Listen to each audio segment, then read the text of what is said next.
CFF TV.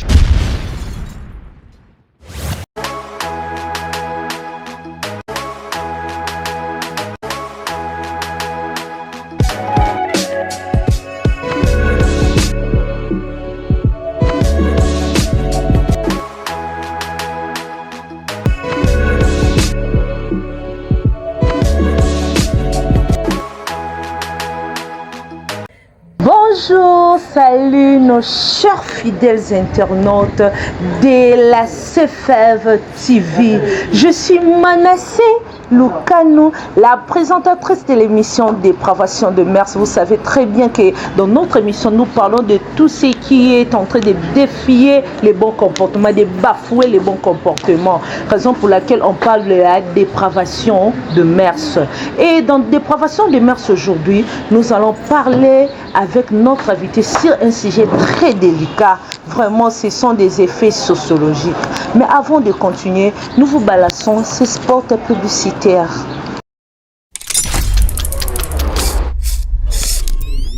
CFF TV.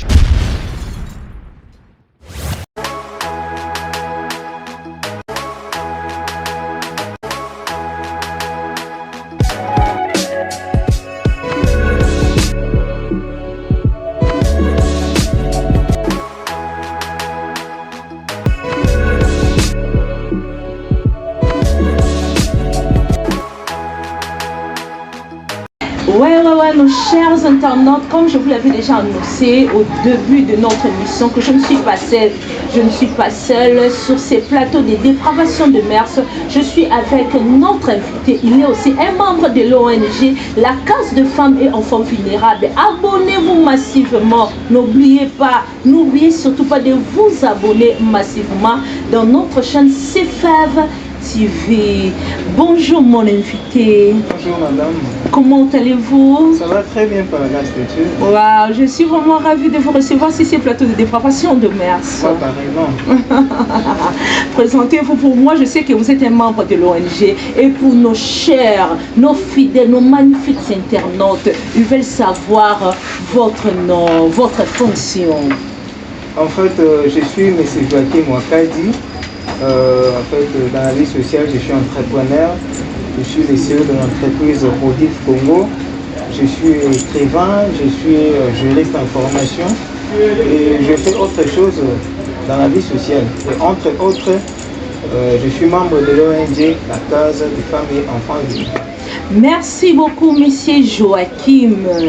Tout au long de notre émission, nous allons aborder un sujet très délicat, très important. Ce sont des effets qui se passent dans notre société. Il s'agit de la consommation des stupéfiants en public. 2 points, le chanvre. La consommation des stupéfiants en public. 2 points, le chanvre. Monsieur Joachim, le chanvre, on parle aujourd'hui du chanvre. On voit le jeune en train de prendre du chanvre. Pour vous, monsieur Joachim, que pensez-vous de ces mots? Le chanvre, c'est quoi? Bon, en fait, concernant les chanvres, si on peut être sociologique et si on peut rester trop simplement, nous pouvons dire que les chanvres, ce n'est qu'une plante, c'est une plante naturelle et qui, de nos jours, sert à la fabrication de plusieurs choses. Tels que? Notamment, il y a des produits pharmaceutiques, des produits cosmétiques, entre autres. Entre autres. Donc, c'est un peu ça pour vous. Oui, un peu en bref, parce que c'est un domaine bien réservé pour les spécialistes, surtout dans la chimie. Ok. Monsieur Joachim, oui ou non, fumer du chanvre est une chose légale ou normale dans notre pays? Bon, alors juridiquement, je dirais que fumer du chanvre dans notre pays, c'est quelque chose qui n'est pas légal. Ce n'est pas légal. Ce n'est pas légal. Ok, exprimez-vous. Par la loi. En fait, l'exploitation du chanvre ou encore l'utilisation, la commercialisation, la vente ou les transports se prévit pour des strictures scientifiques. Par exemple, c'est que la loi de 24 novembre 2022 prévoit, la loi prévoit que l'exploitation des stupéfiants et des substances psychotropes est autorisée à des fins uniquement et exclusivement médicales et scientifiques en RDC. De sorte que leur culture, production, détention, utilisation à des fins autres que celles médicales et scientifique demeure strictement interdite. Donc cela veut dire que l'utilisation, l'exploitation du chanvre ou encore la vente, c'est permis que pour des raisons scientifiques. Donc c'est permis seulement pour des raisons scientifiques, mais fumer du chanvre, ce n'est pas une chose légale. Ce n'est pas légal, c'est strictement interdit en République démocratique du Congo. Vous l'avez prouvé aussi dans la loi. Oui. C'est strictement interdit. Donc pour ceux qui fument là, en marchant en cours de route comme ça, c'est une chose qui est dangereuse. Normalement, lorsque vous fumez du chanvre en cours de route, en principe, vous êtes censé être arrêté. Parce que c'est quelque chose qui est strictement interdit par la loi. Tel que les policiers qui sont en train de faire leur travail, quand ils sont en train de marcher comme ça, ils voient du coup un garçon qui n'est même pas un koulouna, comme on dit, un brigand, qui n'est même pas un brigand, mais qui prend du chanvre seulement publiquement comme ça. Si on l'arrête vraiment, ces policiers-là ont tout à fait raison en fait. Certainement, les policiers ont tout à fait raison. Que le monsieur soit koulouna ou pas, mais quand même... Le fait déjà de prendre du chanvre publiquement, c'est une infraction. Tout à fait. Il doit être arrêté. Il doit être arrêté, donc c'est obligatoire. Mais c'est la loi. La loi est dure, c'est la loi, et nul est au-dessus de la loi. Merci beaucoup, messieurs. Que prévoit la loi en matière de la consommation de stupéfiants dans notre pays? Que prévoit la loi? Je pense que je viens de le dire maintenant. Aux temps anciens, je crois, selon l'ordonnance loi du 2022, l'ordonnance loi du 22 janvier 1903, cette ordonnance prévoyait son article premier que la culture, la vente, les transports et la détention du chanvre à fumer sont interdits. La même interdiction s'applique à l'usage de ces chanvres, soit en les fumant, soit en les consommant de toute autre manière. Mais de nos jours, avec de mesures prises au ministère ayant les critères dans sa responsabilité, il prévoit son article 2 que l'exploitation de stupéfiants et des substances psychotropes est autorisée à des fins uniquement et exclusivement médicales et scientifiques en RDC. Cela veut dire que s'il s'agirait de la culture, la production, la détention, l'utilisation, c'est strictement que pour des raisons scientifiques. Tout c'est seulement pour des raisons scientifiques. Pour des raisons scientifiques, parce que entre autres, la chanvre n'est pas du tout mauvaise. Parce qu'elle sert aussi à la fabrication de beaucoup de choses. Non, on ne parle pas du côté le bienfait. Voilà. Nous, on parle de ce que, pendant que tu sais bien que les chanvres, prendre le chanvre, c'est pas bien, mais vous êtes en train de le prendre publiquement. Raison pour laquelle je vous ai posé cette question-là. Vous dites que la loi prévoit quelque chose en matière de cela. Ok, quels sont les effets négatifs de la consommation du chanvre dans la vie d'un être humain? Quels sont les effets négatifs?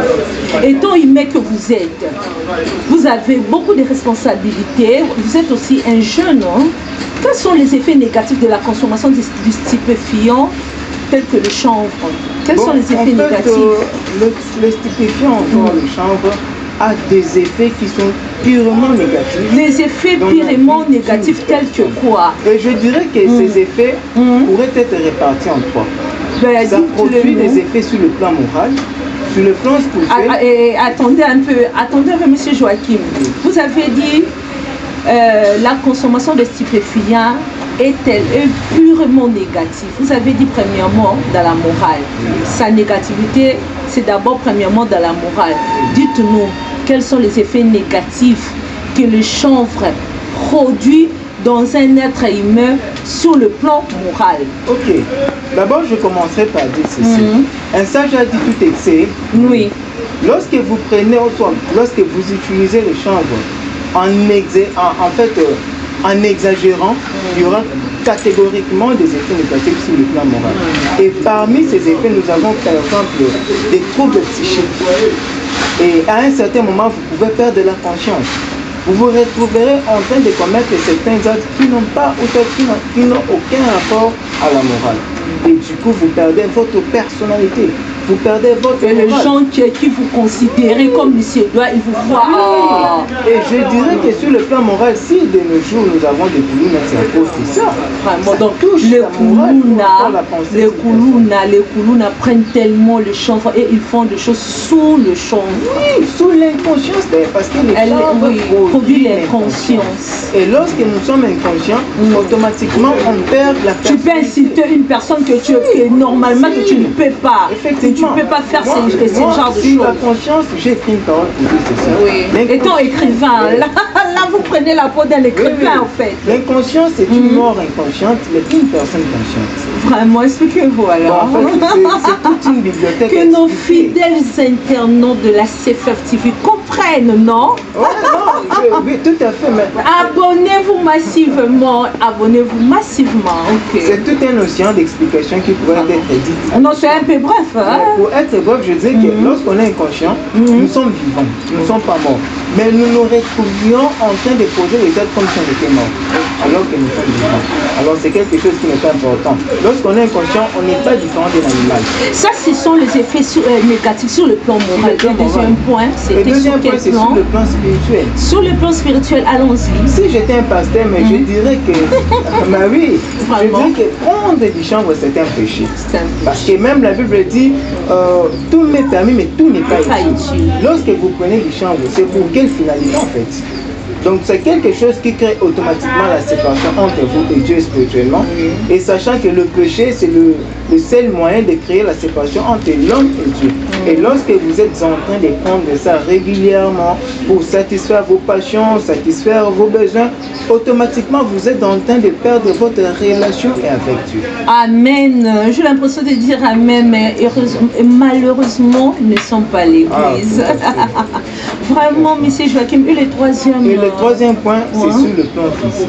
Oui, il est sur le plan. Nous avons parlé, nos chers internautes, nous avons parlé des effets négatifs de la consommation des stupéfiants dans la personne, chez un être humain. On a parlé sur le plan moral, on a parlé sur le plan spirituel et on parle maintenant sur le plan physique. Abonnez-vous massivement. Nos big dédicaces à notre maman Joséphine Boloko. Allons-y, monsieur Joachim. En tout cas, je dirais que lorsque la morale et le spirituel sont attaqués, c'est le corps qui subit les conséquences. Et maintenant, si le troisième point qu'on parle sur c'est quel plan maintenant? Le plan physique, la consommation exagérée du chanvre produit des maladies. Maintenant, c'était ça en fait. Quelles sont les maladies? Quelles sont les maladies? Je sais qu'il y a tant d'autres maladies chez une personne qui prend du chanvre. Mais donnez-nous quelques exemples pour que nos chers internautes comprennent. Effectivement, il y a plusieurs maladies qui sont produites par la consommation du chanvre et qui produisent des conséquences négatives ou encore néfastes sur le plan physique. Notamment, on peut avoir la tuberculose, on peut avoir des cancers, il y a autant de maladies. Et donc, la consommation des stupéfiants tels que le chanvre n'est pas bien seulement pour la santé. Est-ce que l'entourage influence l'homme à ce genre de pratiques? L'entourage. Est-ce que l'entourage, monsieur Joachim, est-ce que vos amis tels que vous êtes, vos amis peuvent vous influencer à ce genre de pratiques? Oui ou non? Madame, je commencerai par dire que oui. Oui. À 90%. Ok. Vraiment, à 90%. Okay. Et pourquoi? Je commencerai par dire ceci. Tu ne peux jamais trouver un champ au milieu des serpents en train de jouer. Un léopard ne passe jamais du temps avec le lion. C'est tout à fait impossible. Et cela veut dire que l'on ne peut trouver que les léopards entre eux, les serpents entre eux et les lions entre eux. Les girafes aussi entre eux, les aigles aussi entre eux, étant aigles jaunes. Ok. Donc cela veut dire que lorsque tu marches avec les personnes qui prennent du chanvre, tu seras obligatoirement à 90% influencé par ce genre de pratiques. Il y a même un message qui dit dis-moi qui tu fréquentes. Je te dirai qui tu es. Okay. Alors pourquoi j'ai laissé les 10%? J'ai laissé les 10% parce que si tu es fort mentalement, si tu as la force, mais ce n'est pas facile. Tu peux aussi t'imposer, mais ce ne serait pas facile. Ok. Et exprimez-vous que donc l'entourage a vraiment des impacts, a vraiment un impact néfaste. Si l'entourage prend du chanvre, donc nécessairement, impérativement, si vous allez prendre du chanvre. Impérativement. Tu ne peux jamais chercher à cimenter la chanvre, encore à cimenter la délinquance, si tout autour de toi tu es entouré par les personnes qui sont délinquants. Encore des personnes qui prennent du chanvre. C'est tout à fait compliqué. Donc, la meilleure façon pour s'acquitter de ces gens, retire-toi d'abord des entourages qui prennent du chanvre et tout à fait, tu ne seras pas dans ces gens. Merci beaucoup, Monsieur Joachim. Comme la Bible le dit toujours, la mauvaise compagnie corrompt le bon mœurs. Une personne qui veut bien son avenir, qui aspire aux grandes choses, doit éviter les mauvais entourages. Entoure-toi de bonnes personnes. Entoure-toi de bonnes personnes. Monsieur Joachim, nous chitons déjà. Comment peut-on éviter la consommation des stupéfiants, entre guillemets le chanvre, en public ou en privé? Parce qu'il y a d'autres personnes qui ne prennent pas ça publiquement, mais en privé, prennent cela. Mais comment éviter cela? Alors, c'est trop facile pour éviter la consommation du chanvre. Premièrement, si tu veux éviter quelque chose d'une manière privée, tu dois d'abord commencer à l'effacer sur le plan psychique, encore dans la pensée. C'est le premier plan. La deuxième des choses, il faut d'abord beaucoup plus viser les côtés négatifs de ce que tu es en train de faire, encore de ce que tu es en train de prendre.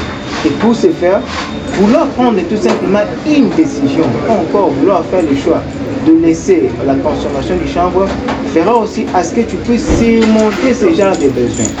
Et je vous dirais que tu ne peux jamais dominer ce monde si tu n'as pas encore dominé ton propre corps. Alors, tu ne peux jamais dominer ce monde si tu n'as pas encore dominé ton propre corps. Sois d'abord le maître de ton propre corps. Merci beaucoup, Monsieur Joachim. Nous avons passé vraiment un bon moment avec vous. Merci beaucoup, merci. Je suis vraiment ravie, Monsieur Joachim. Je sais que vous avez des personnes à dédicacer. S'il y en a, vous pouvez le faire. Vous êtes libre. Ok, merci beaucoup. Je remercie toute l'équipe de l'entreprise Codif Congo. Je remercie ma famille, mes parents, M.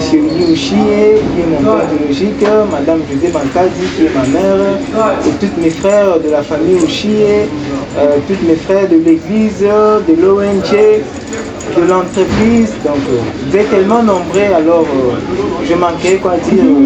La secrétaire de l'entreprise Codif Congo, en tout cas, bisous Nabino. Vraiment. Big dédicace à notre chère maman, je l'ai toujours dit, hein, la femme au cœur d'or.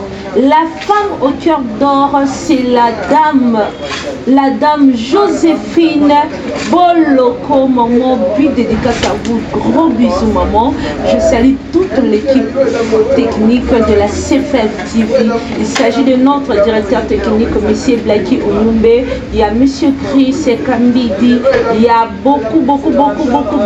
Il y a Josué, il y a Isaac. Nous vous saluons. Merci beaucoup, vraiment, notre équipe technique de la CFM TV. Merci à la famille Lucano. Je vous salue. Merci. On se retrouve au prochain numéro.